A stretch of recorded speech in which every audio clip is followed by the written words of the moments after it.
कहते हैं कुछ लोग फिल्म इंडस्ट्री में अपनी किस्मत चमकाने आते हैं, लेकिन कुछ लोग ऐसे होते हैं जो अपनी किस्मत खुद लिखते हैं। एक ऐसा इंसान जिसकी आवाज में गुस्सा था, जिसकी आंखों में दर्द था और जिसके किरदारों में इंसानियत की सबसे गहरी परछाई दिखाई देती थी। एक ऐसा कलाकार जिसने कभी हीरो बनने के लिए खूबसूरत चेहरा नहीं दिखाया, बल्कि अपनी मेहनत, अपने संघर्ष और अपनी अदाकारी से करोड़ों दिलों में जगह बनाई। एक ऐसा नाम जिसने विलेन बनकर डराया, हीरो बनकर रुलाया और एक आम इंसान बनकर लोगों को अपनी जिंदगी से जोड़ दिया। लेकिन इस मुकाम तक पहुंचने से पहले उसने गरीबी देखी, मुश्किलें देखी और वो दिन भी देखे जब सपने बहुत बड़े थे लेकिन जेब बहुत ही छोटी थी। ये कहानी है उस कलाकार की जिसने साबित किया कि स्टार बनने के लिए सिर्फ चमक नहीं, एक जलती हुई आग भी चाहिए। ये कहानी है नाना पाटेकर की। नमस्कार, मैं हूं अभिमन्यु और आप देख रहे हैं मसले बॉलीवुड के। अगर आप चैनल पर नए हैं तो चैनल को सब्सक्राइब करें और बेल आइकन को दबाना बिल्कुल ना भूलें, क्योंकि हम आपके लिए ऐसे ही वीडियो लाते रहते हैं। तो चलिए सुनते हैं कुछ किस्से हमारे स्टार नाना उर्फ विश्वनाथ पाटेकर की।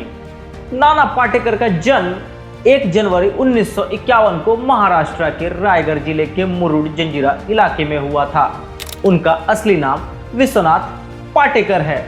मुरुड जंजीरा समुद्र किनारे बसा एक ऐसा इलाका है जहां इतिहास, संघर्ष और सादगी साथ साथ चलती है। यही एक साधारण परिवार में जन्मे नाना ने बचपन से ही जिंदगी को करीब से देखा। उनके पिता का नाम दत्तात्रेय पाटेकर था और मां का नाम संजना पाटेकर बताया जाता है। बचपन आसान नहीं था। घर की परिस्थितियों ने उन्हें जल्दी समझदार बना दिया। वो उन बच्चों में से थे जिन्होंने छोटी उम्र में ही मेहनत और जिम्मेदारी का मतलब समझ लिया था। नाना को बचपन से ही कला और अभिनय में रुचि थी। उन्होंने मुंबई के sir J school of art से पढ़ाई की, लेकिन फिल्म इंडस्ट्री में कदम रखना आसान नहीं था। उस दौर में ना कोई पहचान थी और ना ही कोई बड़ा सहारा।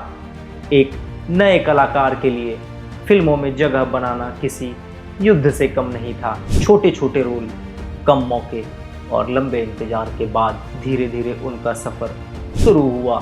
नाना पाटेकर ने 1970 के दशक में फिल्मों में काम करना शुरू किया।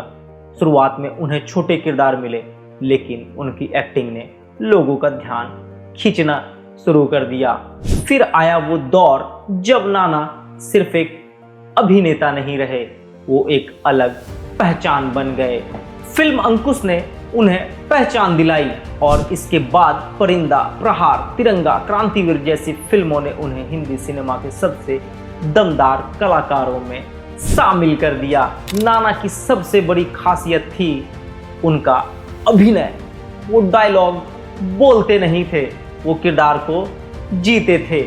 चाहे क्रांतिवीर का इंसाफ के लिए लड़ने वाला इंसान हो, परिंदा का गंभीर किरदार या वेलकम का मजेदार उदय सेट्टी, हर भूमिका में उन्होंने खुद को पूरी तरह बदल दिया। वेलकम जैसे फिल्म में उनकी कॉमेडी ने दिखाया कि एक गंभीर अभिनेता भी लोगों को हंसा सकता है। नाना पाटेकर को उनकी शानदार अदाकारी के लिए कई बड़े सम्मान मिले। उन्हें फिल्म परिंदा के लिए राष्ट्रीय पुरस्कार मिला। इसके अलावा क्रांतिवीर जैसी फिल्मों ने उन्हें दर्शकों के बीच अमर बना दिया। उनकी पहचान सिर्फ एक बॉलीवुड अभिनेता की नहीं, बल्कि एक ऐसे कलाकार की बनी जिसने सिनेमा में अभिनय का स्तर ही बदल दिया। नाना पाटेकर सिर्फ फिल्मों तक सीमित नहीं रहे, उन्होंने समाज सेवा के कामों में भी योगदान दिया। किसानों और जरूरतमंद लोगों की मदद के लिए भी वो जाने जाते हैं। उनकी जिंदगी में दिखावा कम और काम ज़्यादा दिखाई देता है। समय के साथ नाना ने अलग अलग तरह के किरदार किए। अब तक 56, वेलकम, नट सम्राट, doctor Prakash Baba Amte, the real hero, the vaccine war जैसी फिल्मों में उन्होंने अपनी अलग छाप छोड़ी। नट सम्राट में उनका अभिनय खास तौर पर काफी सराहा गया। आज भी नाना पाटेकर फिल्मों और अभिनय से जुड़े हुए हैं। हाल के वर्षों में उन्होंने द वैक्सीन वॉर, वनवास और हाउसफुल 5 जैसी फिल्मों में काम किया। वो आज भी अपनी सादगी, बेबाक अंदाज और दमदार अभिनय के लिए पहचाने जाते हैं। एक छोटे शहर से निकला हुआ वो लड़का जिसने कभी नहीं सोचा था कि उसकी आवाज़ करोड़ों लोगों तक पहुंचेगी, जिसने संघर्ष को अपना साथी बनाया, मेहनत को अपना हथियार बनाया और अभिनय को अपनी पहचान। नाना पाटेकर सिर्फ एक अभिनेता नहीं, वो एक ऐसी कहानी है जो बताती है कि अगर इंसान के अंदर जुनून हो तो एक साधारण शुरुआत भी इतिहास बना सकती है। ये कहानी आपको कैसी लगी कमेंट में बताएं और कमेंट में ये भी बताएं कि अगली कहानी आपको हम किस अभिनेता या अभिनेत्री के ऊपर सुनाएं। नमस्कार।